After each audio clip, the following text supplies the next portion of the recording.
Hello everyone, আমি পারমিতা। তো আজকে তোমাদের ফাইনালি থার্ড সেমিস্টারে এডুকেশন পরীক্ষাটি হয়ে গেল। যারা এবার থার্ড সেমিস্টার দিলে প্রথম, কারণ আগে তো তোমাদের এডুকেশন অন্যভাবে পরীক্ষা হতো। তো চলো শুরু করা যাক। প্রথম কোশ্চেন আজকে ছিল যে এই কোশ্চেনগুলো আমি হাতে লিখে তোমাদের সাথে শেয়ার করছি, কারণ এই মুহূর্তে আমার কাছে কোশ্চেনের কোনো সেট নেই যেটা দেখে আমি তোমাদেরকে সলভ করাবো। তো আমি ওটা হাতে লিখেই তোমাদের সাথে সলভ করছি। এবং আরেকটা বিষয় এখানে হচ্ছে যে যেহেতু তোমাদের এবারে সেমিস্টার ছিল, তোমাদের কোশ্চেন সিরিজ নাম্বারটাও হয়তো চেঞ্জ হতে পারে। মানে কোশ্চেনে আমার যেটা আমি একে লিখেছি সেই কোশ্চেনটা হয়তো তোমাদের কারো কাছে 5-এ হতে পারে। তো চলো শুরু করা যাক। আজকের প্রথম কোশ্চেন হচ্ছে, স্বাধীন ভারতের প্রথম শিক্ষা কমিশন হলো। এই যে স্বাধীন ভারতের প্রথম শিক্ষা কমিশন হবে হচ্ছে রাধাকৃষ্ণন কমিশন, অর্থাৎ অপশন সি।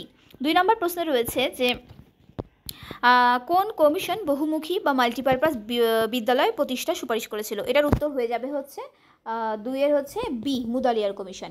3 নম্বর কোশ্চেন বলছে ত্রিভাষা সূত্রের কথা প্রথম কোন কমিশনে বলা হয়? এটা হবে অপশন ডি, কোঠারি কমিশন।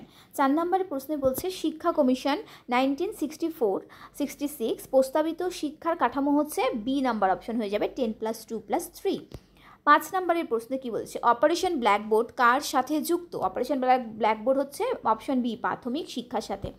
6 নম্বরে বলছে 2020 সালে জাতীয় শিক্ষানীতির সুপারিশ অনুসারে শিক্ষার সংশোধিত কাঠামোটি হলো অপশন বি হয়ে যাবে, এটা 5+3+3+4। পরের কোশ্চেন দেখো কি বলেছে 7 নম্বরে, যে ডিআইইটির সুপারিশ প্রতিষ্ঠা সুপারিশ করেছিল কে? এটা অপশন হয়ে যাবে বি নাম্বার, অর্থাৎ 1986 সালে জাতীয় শিক্ষানীতিতে। 8 নম্বরে বলেছে সমাজের মধ্যে ভিন্ন ভিন্ন অর্থনৈতিক স্তরের ব্যক্তিদের মধ্যে সমবন্টনের নীতিকে কি বলা হয়? এটা হবে হচ্ছে উলম্ব সাম্যাবস্থা। আচ্ছা, 9 নম্বরে বলছে স্তম্ভ মেলাও। এখানে আমি তোমাদের একবারে মিলিয়ে দিই, এখানে 21-এর এ হয়ে যাবে আমাদের সি, কারণ এটা হবে শিক্ষার অধিকার আইনের কথা বলা হয়েছে। আচ্ছা, তারপর বলছে 338 নং মানে 338 নং ধারায় বলা হয়েছে যে তপশিলি, 338 নম্বর মানে 2 নম্বরটা হয়ে যাবে 4। আচ্ছা, 29 নং ধারায় বলা হয়েছে এটা হয়ে যাবে আমাদের হচ্ছে এ 29, সরকারি সাহায্যপ্রাপ্ত কোনো শিক্ষা প্রতিষ্ঠানের প্রবেশাধিকারের কোনো নাগরিককে বঞ্চিত করা যাবে না। আর 15 নম্বরে যেটা বলে 15-ওর 4 নং ধারায় যেটা বলা হয়েছে সেটা হয়ে যাবে বি, অর্থাৎ পশ্চাৎপদ শ্রেণীর নাগরিকদের সামাজিক উন্নয়নের রাজ্য সরকারগুলির বিশেষ ব্যবস্থা নেবে। এটার উত্তরটা আমাদের হয়ে যাবে অপশন সি, অপশন সি হয়ে যাবে আমাদের উত্তর।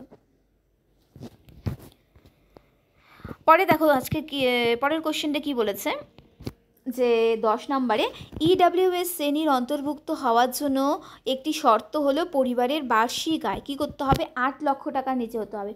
তারপরে 11 নম্বর মাতৃভাষায় মাতৃদুগ্ধের কথা বলেছেন কে? রবীন্দ্রনাথ ঠাকুর, অপশন বি হয়ে যাবে। 12 নম্বর কোশ্চেনে বলেছে নৈতালিম শিক্ষার প্রবর্তন করে কে? Option A, Mahatma Gandhi. 13 নম্বর প্রশ্নে বলেছে নিম্নলিখিত কোনটি রবীন্দ্রনাথ ঠাকুর রচিত নয়? এটা কিন্তু দেখতে হবে, এখানে বলেছে নয়, তো এটার উত্তর হয়ে যাবে আমাদের অপশন এ, অর্থাৎ ভারত পথিক। 14 নম্বর বলা হচ্ছে শিশুকেন্দ্রিক শিক্ষার জনক হলেন, এটা উত্তর হয়ে যাবে অপশন সি, রুশো। 15 নম্বর বলছে যে education is the manifestation of perfection already in man, এ কথা বলেছেন কে? Option C, Vivekananda. তারপর বলছে 16 নম্বর ল্যাবরেটরি স্কুল প্রতিষ্ঠা করেন, এটা কী হয়ে যাবে? একদম সোজা ছিল, অপশন ডি, জন ডিউই। 17 নম্বর বলেছে যে school is a miniature of society, এ কথা বলেছেন কে? জন ডিউই, অপশন সি হয়ে যাবে এটা। নেতিবাচক শিক্ষার কথা বলেছেন কে? Russo, option B. আচ্ছা, 19 নম্বরে বলেছে নিচে স্তম্ভ দুটি মিলিয়ে সঠিক বিকল্পটি বেছান। একবারে স্তম্ভ মিলিয়ে দিচ্ছি আমি। এমলি হচ্ছে রুশোর লেখা, আচ্ছা সরি, এমলি হচ্ছে রুশোর লেখা। আচ্ছা, ওয়ার্ধা পরিকল্পনা, এটা তো আমরা জানি গান্ধীজির। তারপরে বলছে শ্রীনিকেতন তো জানি রবীন্দ্রনাথ ঠাকুরের। আর গণতন্ত্র শিক্ষা অর্থাৎ ডেমোক্রেসি অ্যান্ড এডুকেশন লিখেছেন কে? জন ডিউই, উত্তরটা হয়ে যাবে আমাদের বি।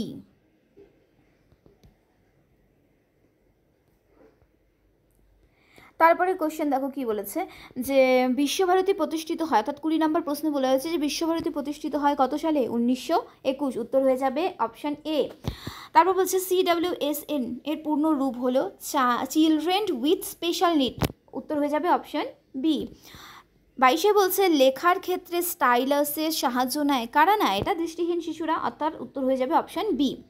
তারপরে বলছে সম্পূর্ণ বধির শিশুরা ড্যাশ ডেসিবেলের বেশি শুনতে পায় না। অ্যাকচুয়ালি সম্পূর্ণ বধির শিশুরা কানেই শুনতে পারে না, তো এখানে আমার মনে হচ্ছে উত্তরটা 70 হয়ে যাবে, 70 ডেসিবেল, অর্থাৎ অপশন বি। 24 নম্বরে বলেছে যে শিখন অক্ষমতা শব্দটির জনক হলেন স্যামুয়েল কার্ক, অর্থাৎ অপশন সি।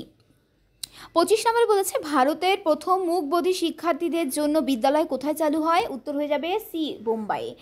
26 নম্বর বলেছে স্তম্ভ মেলাও, একবারে মেলাচ্ছি, ভাষা প্রক্রিয়াকরণের সমস্যা যেটা হয় সেটা হচ্ছে ডিসলেক্সিয়া। ওকে, তারপরে বলেছে গণিত সম্পর্কে, এটা ক্যালকুলিয়া, গণিত, এটা তো আমি বলি সবসময় মনে রাখার জন্য, ডিসক্যালকুলিয়া মানে গণিত, লেখার সমস্যা যেটা গ্রাফিয়া। আচ্ছা, তারপরে বলছে সূক্ষ্ম সঞ্চালন, এটা হচ্ছে ডিসপ্র্যাক্সিয়া, তো উত্তরটা হয়ে যাবে আমাদের বি, উত্তরটা হয়ে যাবে বি। তারপরে 27 নম্বর কোশ্চেনে বলা হয়েছে অক্টেভ ব্যান্ড যন্ত্রের সাহায্যে কি পরিমাপ করা যায়, এটাও হবে বধিরতা, অপশন বি। নেক্সট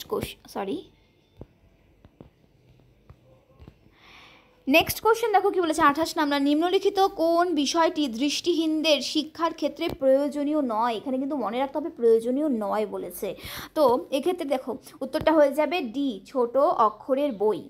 29 নম্বর বলেছে নিম্নলিখিত কোন বিষয়টি অন্তর্ভুক্তিমূলক শিক্ষার মূল নীতির মধ্যে পড়ে না, তো উত্তরটা হয়ে যাবে অপশন সি, কি হয়ে যাবে, শিক্ষার্থীদের দক্ষতার ওপর ভিত্তি করে পৃথক করা উচিত।